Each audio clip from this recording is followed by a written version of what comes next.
Oh, those are all big ones. Okay, I'll try to tackle the first one first. From my intention of being here is to use my experience and share my experience in an effort to help someone else in their life in a positive way. Our intention here is to dive deeper into issues that are connected to and related to being an athlete so that we can help others who may be going through it and inspire others to share their story as well. Part one. Part two, how do you snap out of it? Got to be honest with yourself. In my most challenging moments when I would have a bad game, well, I didn't practice hard enough that week. I didn't get the extra shots in. I didn't slide over on defense to cut the person off. There's something I didn't do. And the beauty of that is you feel when you are able to take ownership for everything that is part of the outcomes of your life, then you have some impact on creating change within it. And so being slowing down enough to be honest with yourself about what's really going on, that can lead you on the path to snapping out of it. But if we live in a delusion, like you said, trying to get dopamine highs off constantly focused on social and not really being present in the moment to be honest about what's going on, you miss the opportunity for growth and you end up doing the same thing over and over again because you don't grow from it. Deal with the level of pressure and professionalism. And I love the work that you're doing around breath work because if you're focused on your breath, you have to be present. You can't focus on your breath and be doing a bunch of other things. And so that's key as well as getting them to just slow down. Things go so fast. If we can slow down a bit, we can be more present and get clear about what's really going on. Hello, Angela. Deal with the level of pressure and professionalism. And I love the work that you're doing around breath work because if you're focused on your breath, you have to be present. You can't focus on your breath and be doing a bunch of other things. And so that's key as well as getting them to just slow down. Things go so fast. If we can slow down a bit, we can be more present and get clear about what's really going on. Hi, Yuri. Thank you so much for inviting me. Yeah, well, thank you for doing what you did in your life because I invite and I connect and I vibe with genuine athletes. And I think you're quite a genuine athlete, at least looking by your smile. No, thank you. Sports has been the most impactful thing in my life. And so I'm excited to talk about it today and how sports has impacted me and the work that I continue to do. Thank you. Let me just tell a couple of things about you. Angela R. Lewis is the head of operations at SpeakerHub. You'll tell me something about that. You're a former professional basketball player, coach, and author, and you have coached and trained over 500 athletes globally, teaching them the importance of developing life skills on and off the court. So you also write books, you have workshops, courses, you empower professionals to navigate the change and lead with confidence. And then we'll talk about your signature 6V framework for your personal and professional development. So first of all, let's go retrospectively back or reverse engineer your path. Where are you now? Talk about your speaker hub, books, 6V, kind of put it all together. Okay. I think the starting point is I'm 6'1". That's kind of where it all started. I've been this tall since I was 12 years old, and I wasn't very confident at all. And it wasn't until basketball found me. So there was a coach that saw me and asked me to play on the team, and I never played competitively before, and I wasn't searching for it. So that's kind of the foundation, and we can get into more about that later, that experience, but that ultimately led me to find my voice, create this vision for my life, and this is all a part of that 6V framework, understanding the values necessary to get to my goal, being able to make it through the valleys, reaching the point of victory, figuring out how I got there, and then volunteering as well. So that's the 6V framework in short. It's a system that allows you to evaluate where you are in your life and then the next steps that you want to take to get to your goals. Why are we here now? What's the intention of our meeting? What's the intention of us being alive? What's the purpose? Oh, those are all big ones. Okay, I'll try to tackle the first one first. From my intention of being here is to use my experience and share my experience in an effort to help someone else in their life in a positive way. Our intention here is to dive deeper into issues that are connected to and related to being an athlete so that we can help others who may be going through it and inspire others to share their story as well. Yes, because, and let's jump now at the beginning, like you mentioned before, you were tall, being a kid, being a teenager girl, maybe already starting your cycle period, going into life, becoming a woman, a young woman, and you were lost in a bit, in a way. You didn't know how to, where you belong, who you belong to, what you're gonna do. So all of your life's work is practically in your framework and in your SpeakerHub and in your books. So let's go from to the first step now, to Sure. the first beginning step. Yes, so SpeakerHub is a platform that allows leaders and experts to share their expertise through conferences, podcasts. So I work with our team, making sure that we are providing incredible opportunities to leaders who want to share their voice more. So that's SpeakerHub. In terms of the books that I've written, my first book is The Game Changing Assist: Six Simple Ways to Choose Success. And that's where I talk about the 6V framework for the first time. And Yuri, that book was written 12 years ago, and the framework is still valuable and useful today. And then I wrote Post Moves, the Female Athlete's Guide to Dominate Life After College, because as we talked about on our intro call, transitioning is so hard for sport. For most athletes, it ends at college. For some professionally, but for the vast majority, who play college sports, they don't go on to play professionally. And so, Post Moves, the goal of that book is to help them think about the moves post college. Okay. And what was going on when you were a young girl finding your own way? Because you've developed all of this, what you mentioned, you've created all of this on basis of something, on some struggle, some adversity, challenges that were not challenges at that time, that were only fear, maybe some insecurities being maybe unseen, or in your case, too much seen because you were so tall and standing out. How did that make you feel, or where were you then that propelled your career and your development through life? There were three big things that happened. The first thing is when I played basketball, when I started, I wasn't very good.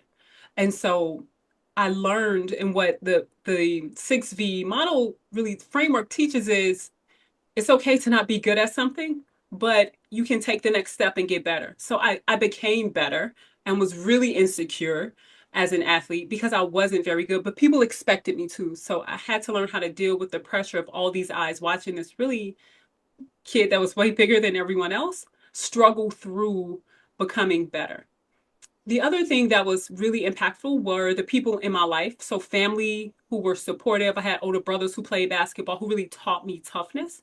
So, though the value of like hard work and being really gritty became a part of the story of my life. And then the last part is honestly, every level is harder than the last. So even if you're really good at eighth grade, by the time you get to high school, you go right back to the bottom and you have to get better. And then college, you go right back to the bottom and you have to dig out of these valleys. And that never ends. It's in business and in life. And so the foundation of the framework in my life is really like going to the next level and being able to fight through and come back from those setbacks. Yeah, I heard just a while ago on a podcast, a friend that I already took like 6 years ago podcast with actually. He's an amazing guy with a very tough story in his life, but he's a breathwork facilitator, teacher, and he explained Sisyph. I think it's pronounced like that. The Roman guy that pushes the rock up the hill. Okay. Sisyph, I think. Yeah, it's Caesar? like when it's interpreted and used in the sense of when someone is repeating repetitively a work, a job, an action that crumbles to pieces again. So it's taken and interpreted quite negatively. It's known quite negatively. But this guy on the podcast, Janes Hudovernik, he explained it in a very optimistic, positive way. He said that practically that's not like that. We misinterpreted that story, and that Sisyph guy, he was some famous big Greek guy or something. He survived twice, and then the gods punished him because he escaped death twice. So he needed to push the rock up the hill of the mountain, and it crumbled down again immediately almost. So Yanis, this guy on the podcast, explained that that's practically life. Each It day is. we need to brush our teeth, we need to do the breath work, we can do the meditation, we need to run, we need to take care of the hygiene, emotional one, mental health. So it's day in, day out. Life is like Sisyphus, pushing a rock, then you achieve something, you're on the top of the mountain, yay! But then you need to do it again. Next game, next match, next throw, next free throw, next block, next something.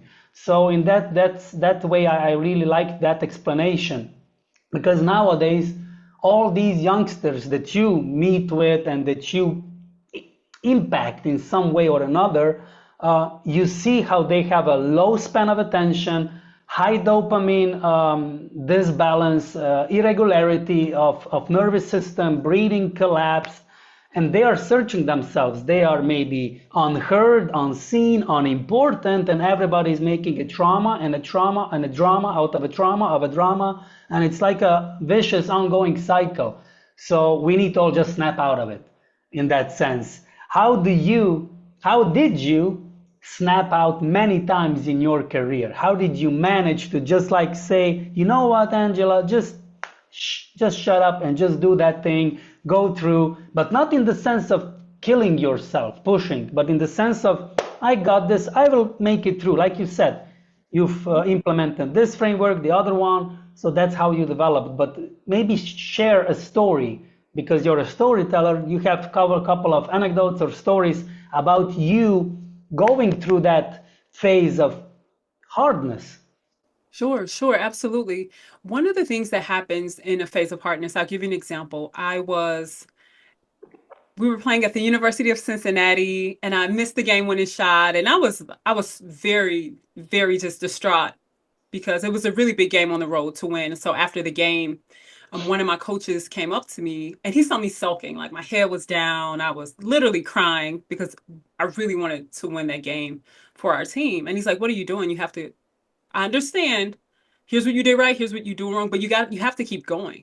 And so one of the things, Yuri, that's important when you're in those moments where you're really low, you have to be careful about what you're saying to yourself because we can be our own worst critic and we can also inhibit our own growth by telling ourselves we're not good enough, we're dumb, we'll never make it. Like all the things we say that no one else hears that we would never say to our best friend. So it's important to be careful what you say to yourself. And I try to be conscious of that. And the second part is making sure that the voices that are around you are ones that are affirming, that are lifting you up. And even when you don't think you can make it, you can hold on to the confidence that someone else has within you. So it's one of my mentors calls it borrowed confidence. Like you just, even though I may not feel good about myself in this moment, like from that game, or I had a horrible practice, if I know that someone else believes in me, then sometimes I'm able to just carry that belief with me because this other person knows that I'm good enough. Part one. Part two, how do you snap out of it? Got to be honest with yourself. In my like most challenging moments when I would have a bad game, well, I didn't practice hard enough that week. I didn't get the extra shots in. I didn't slide over on defense to cut the person off. Like I didn't, there's something I didn't do. And the beauty of that is you feel when you are able to take ownership for everything that is part of the outcomes of your life, then you have some impact on creating change within it. And so being slowing down enough to be honest with yourself about what's really going on, that can lead you on the path to snapping out of it. But if we live in a delusion, like you said, trying to get dopamine highs off constantly focused on social and not really being present in the moment to be honest about what's going on, you miss the opportunity for growth and you end up doing the same thing over and over again because you don't grow from it. Yeah, thanks for sharing and being in your life present and honest, and that's a skill.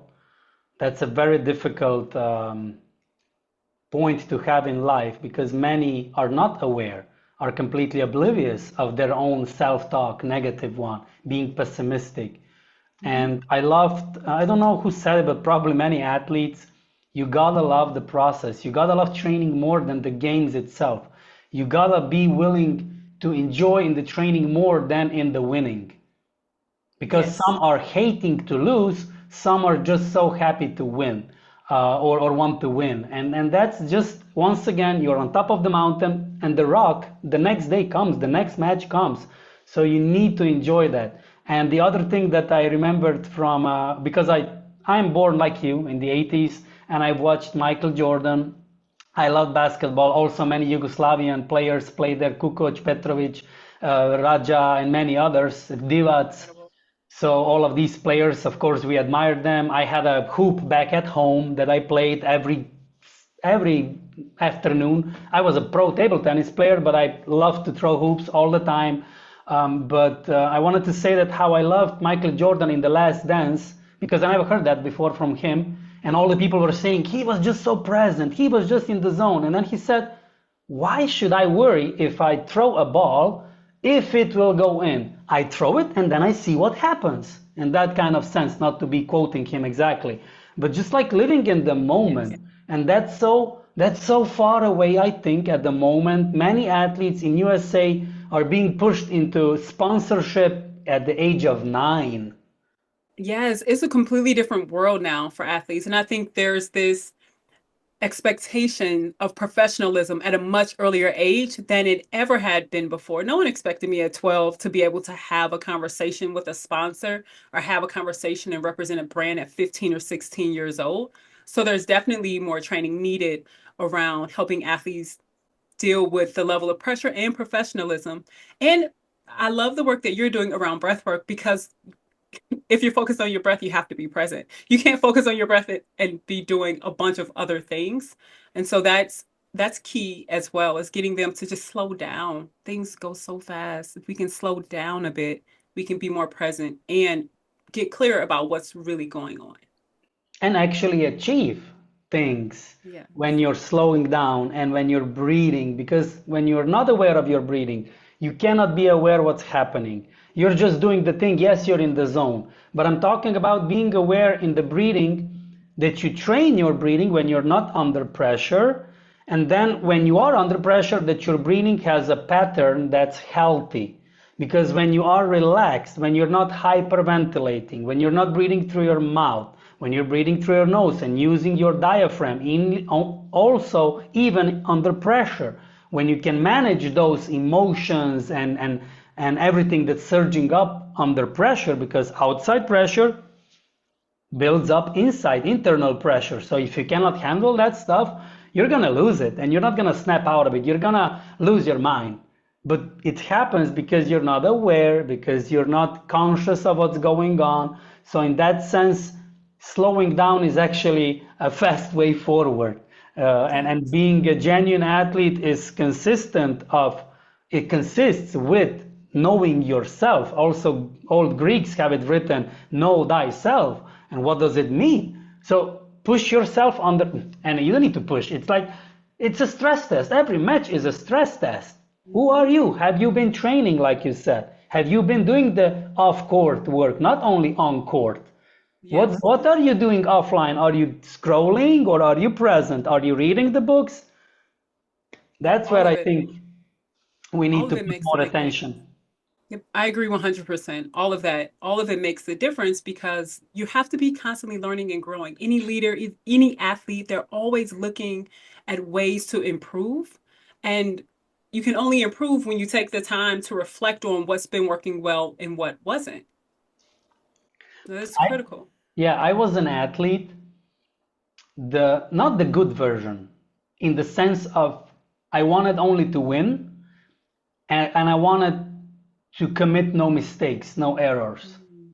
So I needed to watch in the 90s VHS tapes of Olympic world champion in table tennis, and I'm like, he's doing a mistake. He's playing the World Cup final. He's doing a mistake. And then it hit me. And I was already 16, 17. I was already in the national selection. I won some championships, a single double team. I did some stuff. And I'm like, I don't know what the hell I'm doing.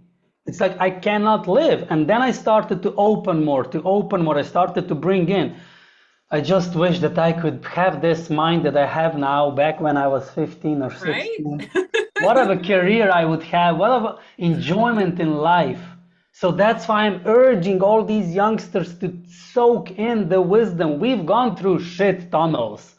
We've gone through unnecessary things to figure it out. And yes, you have to go through your own lesson here and there, but learning, it's doing mistakes and errors and trying and failing, but failing and failure, that's a whole other deal that you are fear of failing, fear of failure. It actually means that you already failed. You need to be willing to make mistakes like Michael Jordan did, or any other huge athlete that did mistakes and just said, oh, I did it 2 centimeters or 2 degrees more to the left. I need to go to the right. Okay, but it's not like that simple, but it is in a way. Yeah. Yeah, you bring up a really good point about making mistakes and bouncing back from them. In basketball, if you're a great player, you're going to miss half of your shots. You shoot 50% from the field. You're missing 5 out of 10, but you're going to make five. And that's like the best. For a good player, you're shooting 40% from the field. So you're going to miss 6 out of every 10 shots. And oftentimes, players get upset or really frustrated when they have a shooting percentage like that because they don't understand the averages in the game. So when you understand the game that you're playing, you're able to look at it more objectively and know when you're doing well and when you're not doing well. And that makes a big difference. I love you how you talked about the Olympian that you looked up to and who was the top player in the world. Sometimes we just need a vision of what's possible to see kind of what we can do and how we can mimic their roadmap of getting there. My favorite player when I was coming up was Shaniqua Holdsclaw. She played at the University of Tennessee, won national championships, played in WA, was an Olympian, and I really looked up to her. So I would watch the VHS tapes and mimic her moves. And so if there are young athletes who are listening, find someone who you can aspire to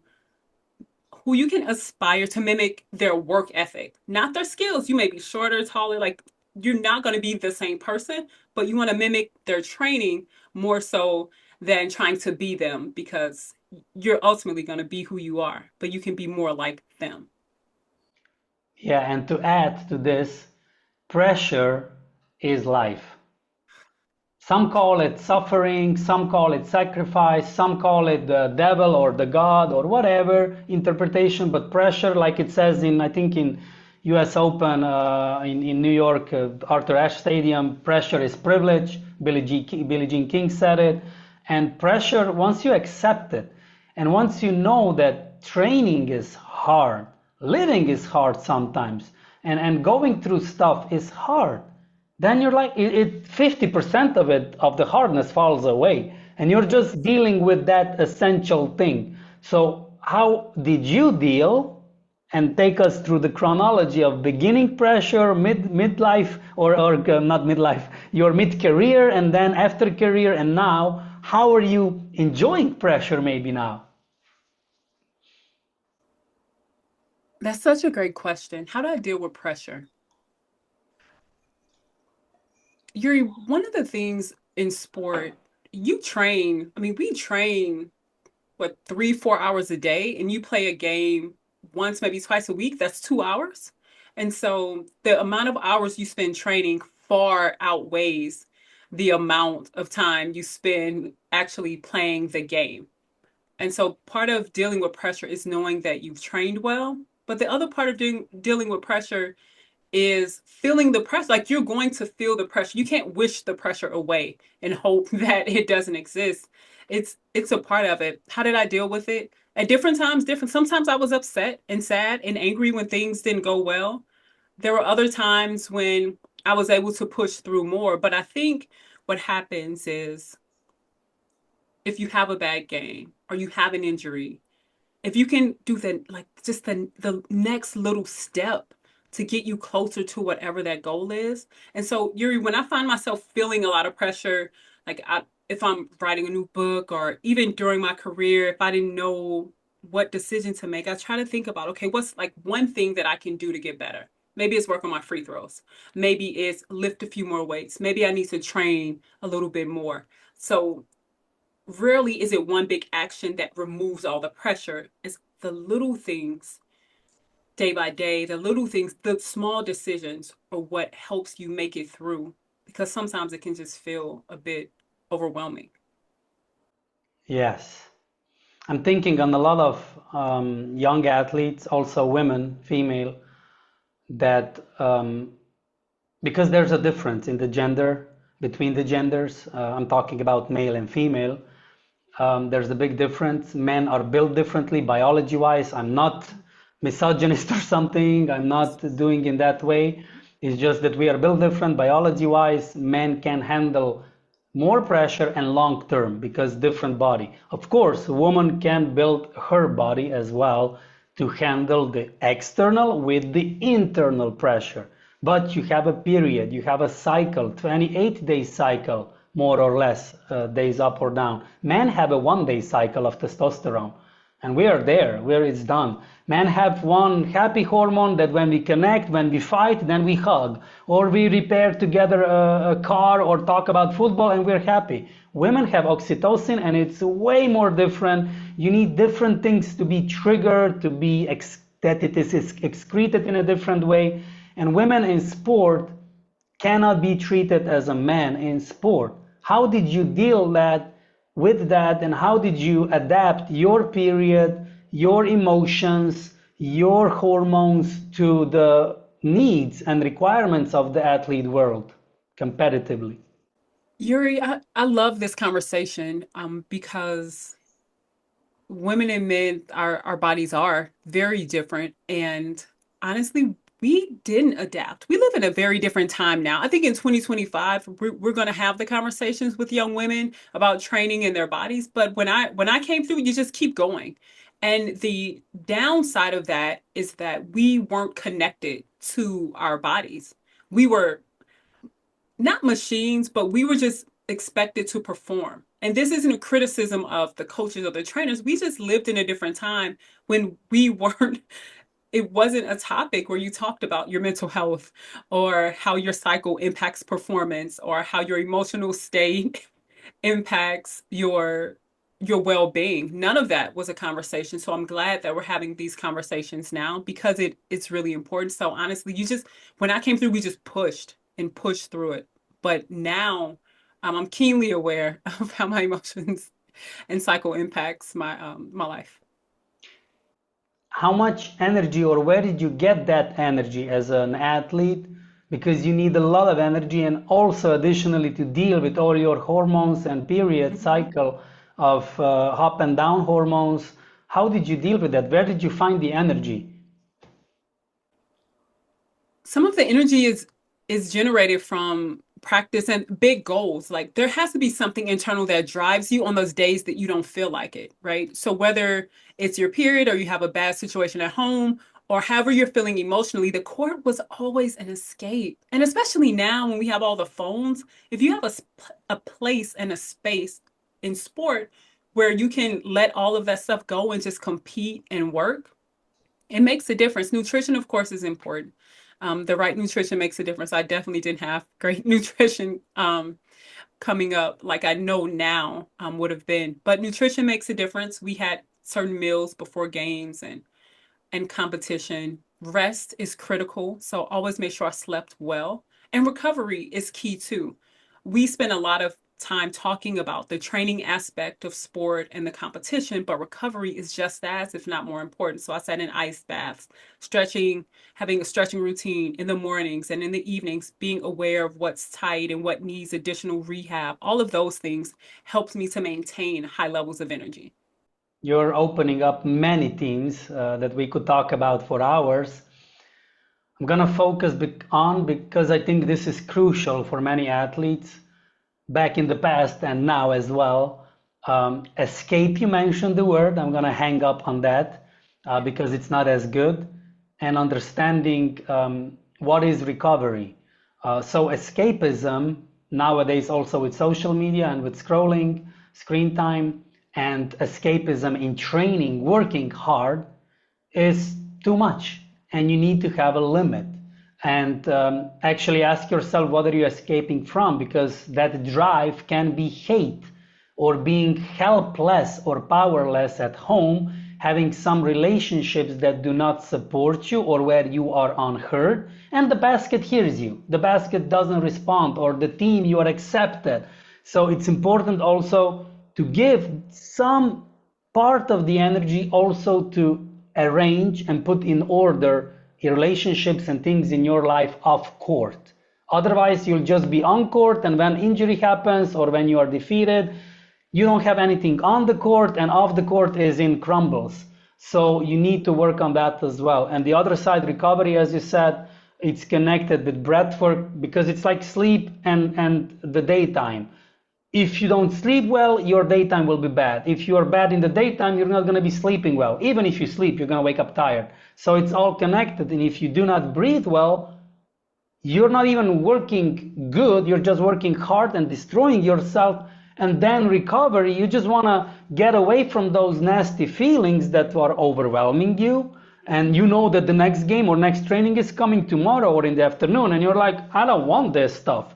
So you're just even staying in the vicious cycle and even not breathing as well, and it's a downfall. So like you mentioned, stop, slow down, be aware of breathing, really understand that many athletes are saying, and I already had some on podcast, resting and recovering is not scrolling, it's active rest. It's even more important than your training, because if you want to give your best on the training and in the match, you need to have energy. How are you explaining these things to whoever you work with? You work with 500 athletes. What do you see that it's like a common theme of objections and of blockages that they are dealing with, adversities, and how are you helping them slide and glide through their challenges? One of the major challenges that I've seen with working through athletes is wanting everything right now. It's this immediate gratification, this lack of willingness to understand that it's just a process. It is a process. You're not going to be an All-American overnight. It literally takes years to become a great player. And so having patience with yourself while working hard is key. And that's why having benchmarks. So whether it's making 100 3-pointers per day or making 1,000 free throws a week or whatever aspect of your game you need to work on, being clear about what you're going to focus on and having really clear goals will let you know that you're making progress even when you don't have a game, even when you're still getting better. I think that's part of it. The second piece, Yuri, that is something that a lot of parents and players talk about is confidence. Like how do you gain confidence? How do you maintain confidence over time?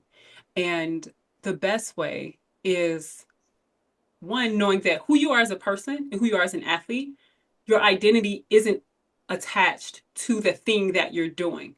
You can be a great athlete and you can be a great student. You can be a great athlete and be great at business. You can be both. But if you have a bad game, that does not mean that you're a horrible person. And a lot of times we take a bad performance as an indication of who we are as people, and it's not one and the same. So our confidence comes from knowing that we're a whole person, and our performance is just that, it's the performance. And then you figure out how you can get better, but we can't let that performance take away all that we are as a person, because you can bounce back from that. But if we beat ourselves up to the point where we don't feel good about who we are overall because of a game, then we're really shortchanging ourselves and everyone that we're connected to. Yeah, the self-worth, self-esteem, it's very much connected, like you mentioned. Thank you for um, amplifying it and emphasizing it in that sense, because if I could get a chip and put it in each young athlete and just really forget about thinking about confidence and results and worth, just do your thing, live life, do your training, do your things like you mentioned, check off. I did 100 free throws. I did 5 minutes of breathing today, aware, conscious breathing, or I was just watching a bird outside, or I just put music and I just danced in my room, or I just went and trained, and that's it. We are so much into this achieving and like you said, gratification, and it's the thing is that body and mind are disconnected, and in the end, the body wins. The body is the king or the queen in the female sense as a perspective. So you can push your body to the limits. And even I think Lance Armstrong, or maybe he's a bad example to give with, but in the sense of pushing. You sit on a bike or you go on a court of basketball or soccer or whatever, football, hockey, and whatever your mind tells to the body will do. Yes, but the body has its limits. We need to respect the physical limits.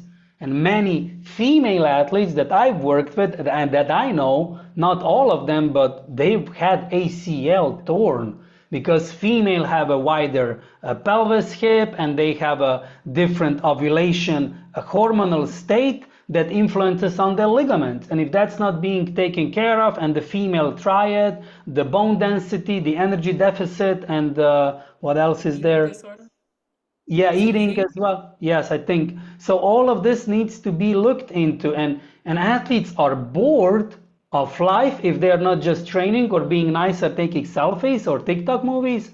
But there's so much to learn. There's so much to implement. There's so much to know about your body. The psychosomatics. Somatics is the body science because you need your body. If you do not respect your body, how do you demand from it?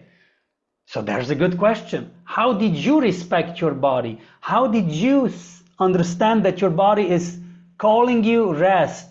Do this, do that massage, just walk in the streets in Germany where you live, just go and dance, just lay down. How did you respect those messages, internal messages from your body? Yuri, I was really disconnected. Like, I really wish I could sit here and say that, like, I was great to my body, but I wasn't. I was not great. I didn't always feed it what it needed. I slept, I usually crashed when I slept. So I would just work until I was so tired and then I would fall asleep. But I didn't have like a system to slow down because I really felt that performance was most important and training was most important. It wasn't until I got older where I started really paying attention, where, like you said, going on walks, making sure I get massages. I never got massages or went to chiropractors or any of that stuff when I was training. Highly recommend it though. So I feel like I'm in recovery at Yes, 42. I'm like recovering from all the damage that I did in my 20s to my body in terms of training to make sure that I have longevity. And I know that oftentimes when you're a younger athlete, you're not thinking about the long term. You're not thinking about being able to walk at 50.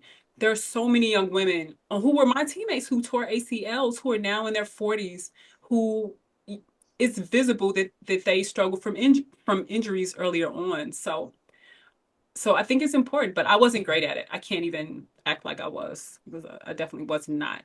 I'm How did you? also not a good example. I have a worn down hip, right hip.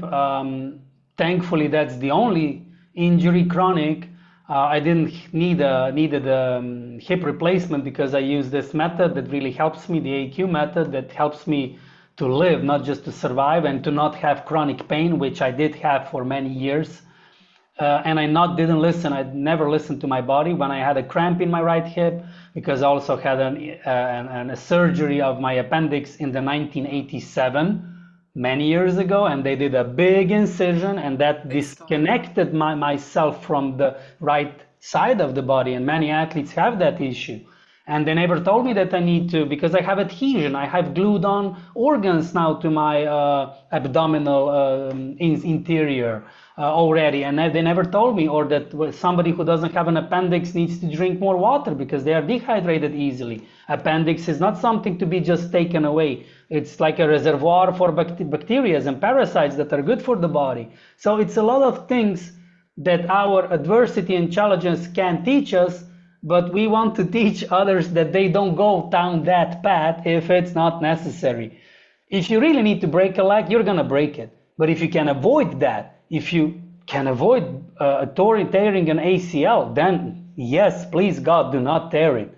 If you can live without injuries or big injuries, then minimize that. If it's in your destiny and you're really designed that way that you cannot, even God cannot help you, or God is helping you because you're walking that path. But like slowing down and really understanding and realigning is gonna, yeah, long term. And that's one thing that you mentioned. Men and women are in big difference. Male is a left brain, it's now, it's logic, it's I need to achieve this, I need to hunt this. And woman, right brain hemisphere is long term. You are built to be moms, even if you're not a mom, a mother. You are built that way, and your body is like, if I do a step, it might take me 9 months, and it might take me a change of my life forever. For a man, it's just a one night stand. And it's not even a night in many cases. It's several seconds or minutes if the lady is happy, if we're being honest. The 10-minute stand. Yeah, so testosterone and that also need in men, we need to train our testosterone. I would be happy if someone would tell me that my testosterone, my libido is involved in my performance, and not just performance, my life and my wear down. And women, if you can honor your sexuality and orgasms, that's healing energy as well. That's something that can benefit to healing as well. We all know that men that perform sexual act and intercourse before their match the same day, or they have the match the next day, they're not performing as well as if women does that. That's scientifically proven. Maybe there are some differences and standing out some stuff, but women needs this energy and men needs to hone it and hold it and manage it. But I this is hadn't heard that this. before, Yuri. I didn't know that. I was sort of learned that years ago. I had no idea.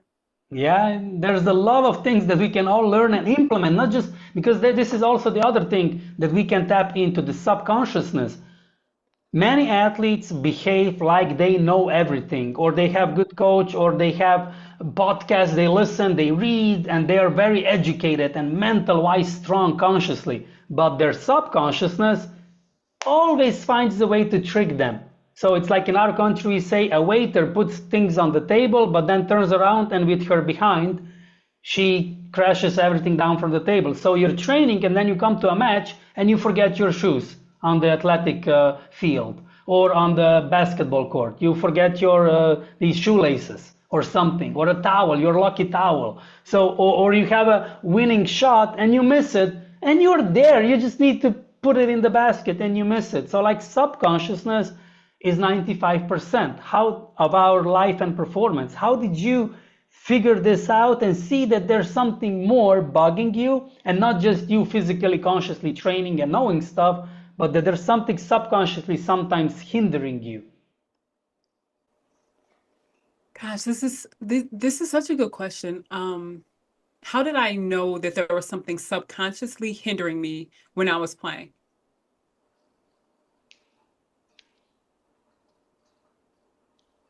One of the ways I, I, I need to think about this and get back to you because I've never thought about my subconscious as an athlete. I will say that what I did often and regularly was visualization, and that helped me kind of embed things into my subconscious.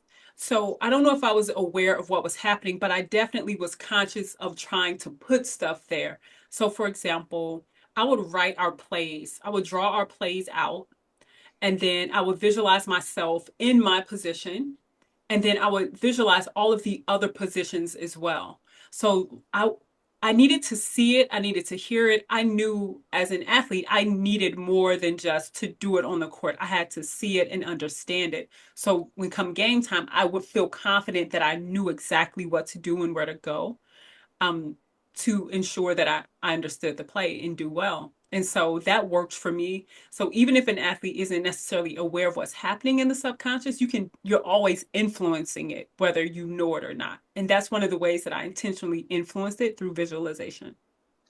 Yeah, subconsciousness is basically set of programs that are on autopilot, because otherwise if we would be conscious all the time about it, we would consume too much energy. So it's Yes. made to it's sustainability, it's giving us more energy that we can do other stuff.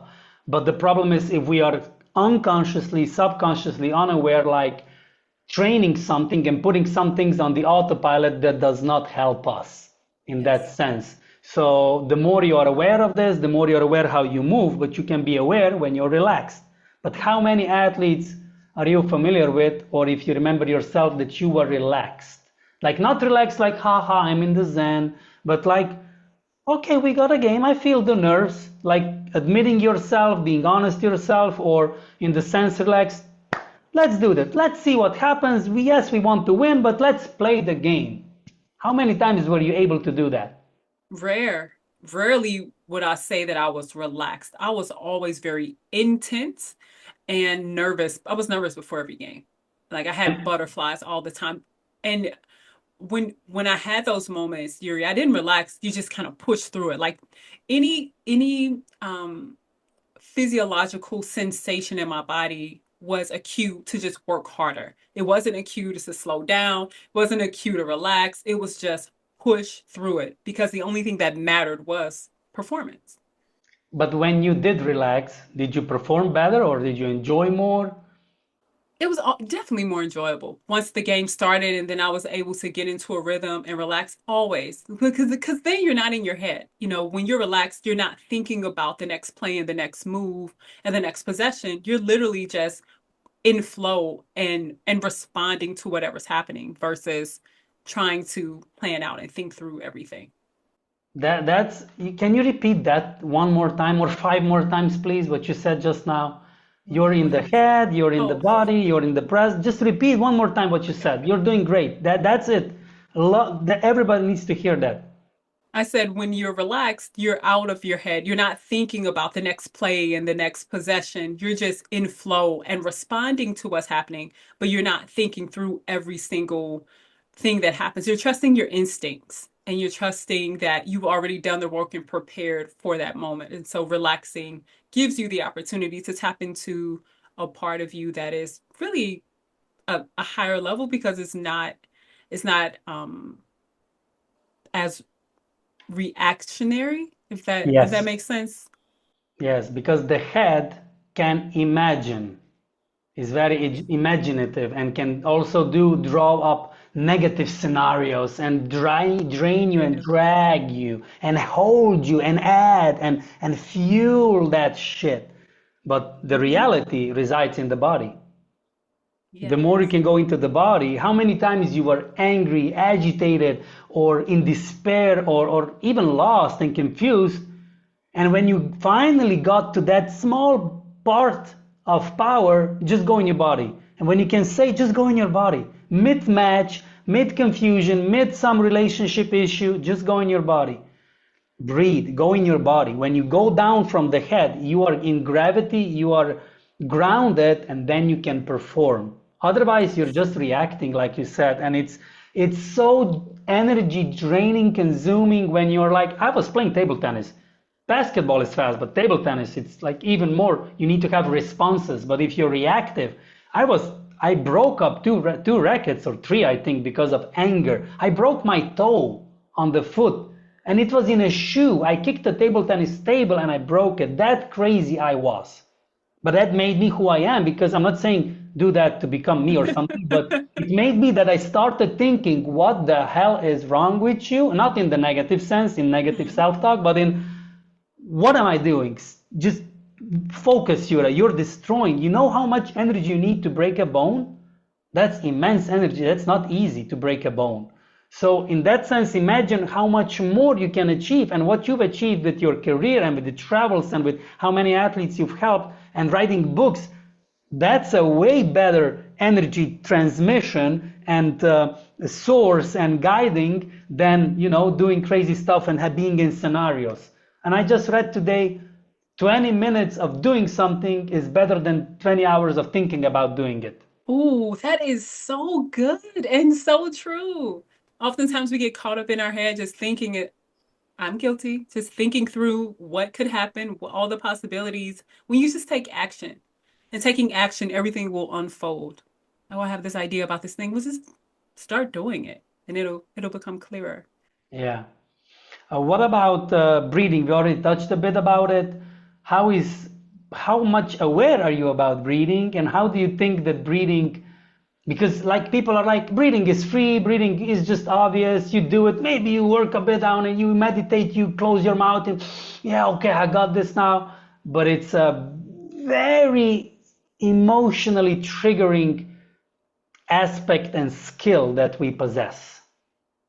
I will tell you, last night I was on a plane, and there was turbulence, and I found myself just taking 4 breaths in, 4 breaths out. I had to go within my breath to stay calm. My heart started racing, and thankfully it wasn't horrible, but it was enough to have me a little shook up. And so I try to be aware, especially in those moments, because breathing gives you a little sense of control.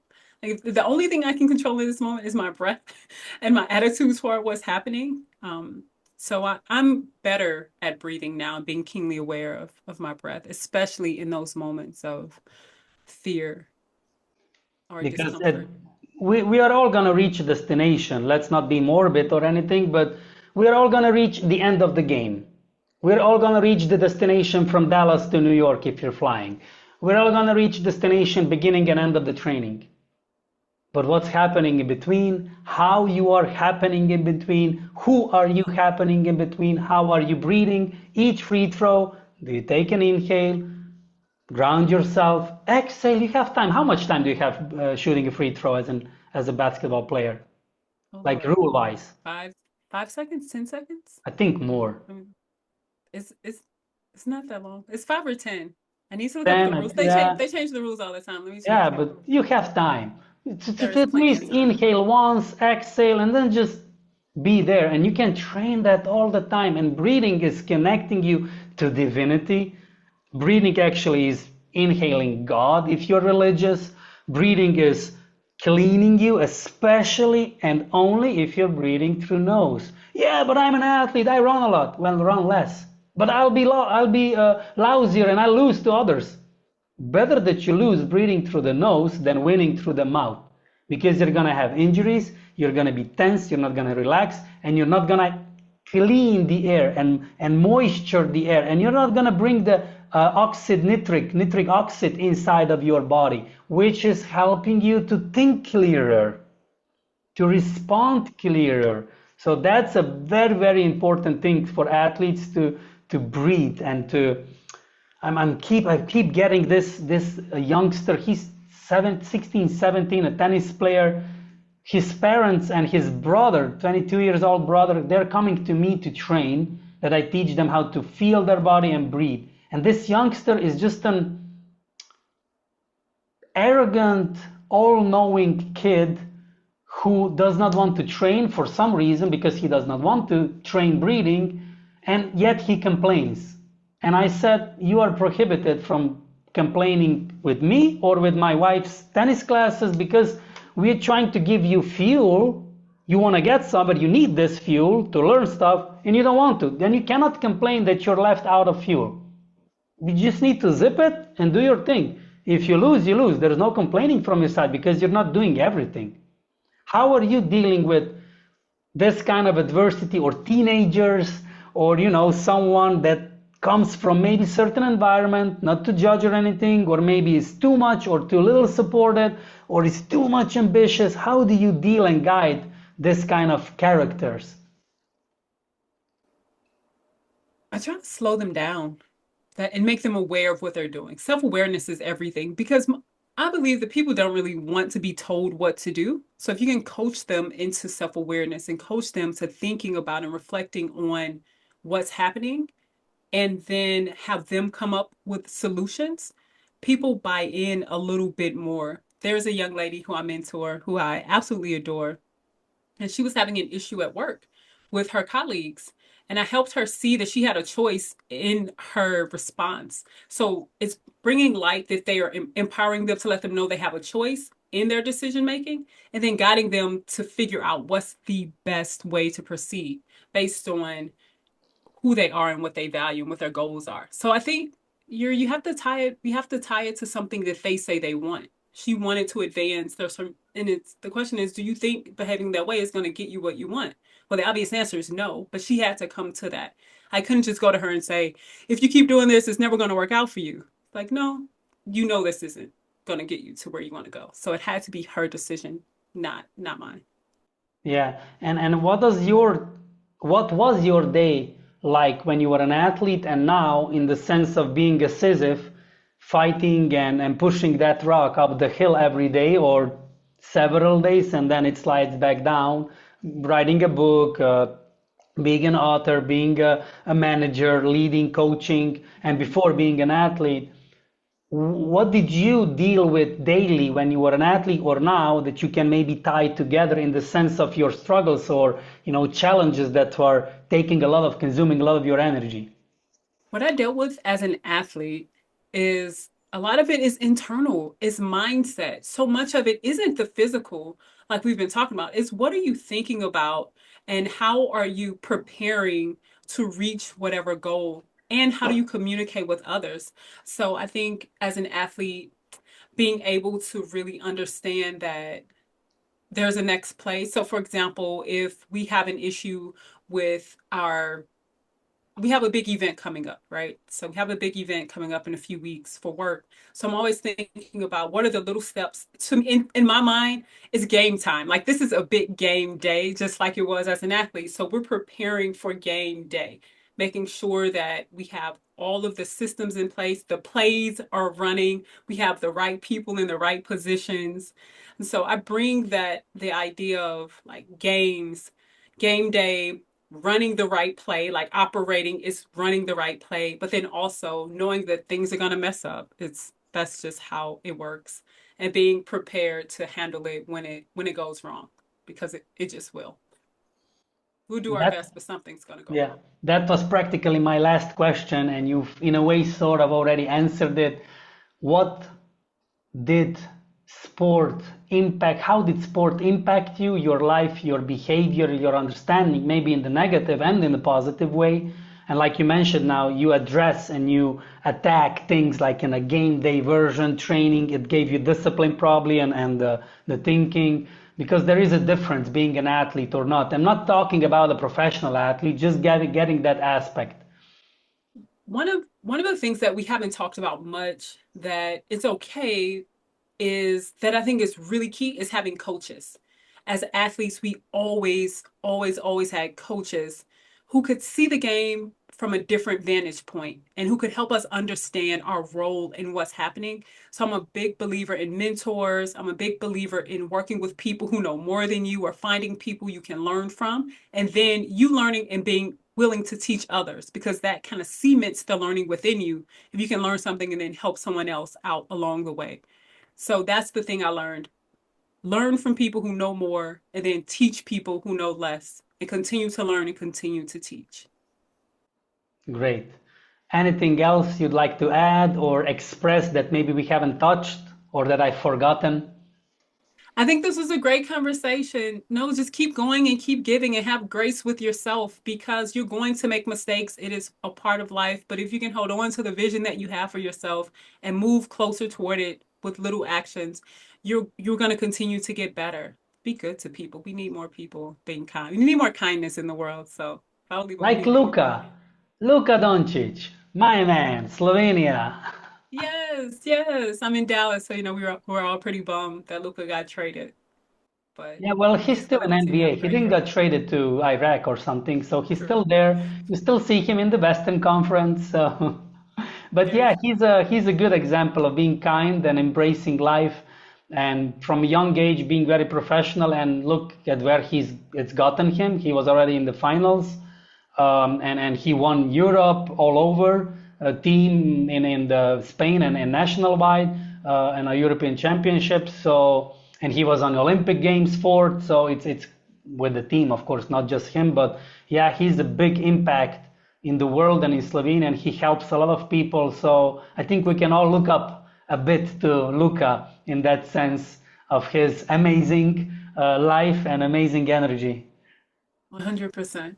Agreed, 100%. Keep giving. So Thank Angela, you. tell me please, where can people find you? How can they connect and learn more about you, or maybe get your coaching?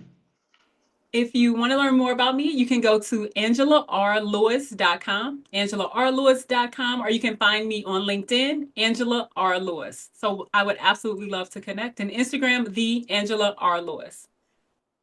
Thank you very much, Angela, and please continue your work. Be the heart version, be the athlete, the female genuine athlete that shines the light with your bright smile and guidance, coaching. Thank you.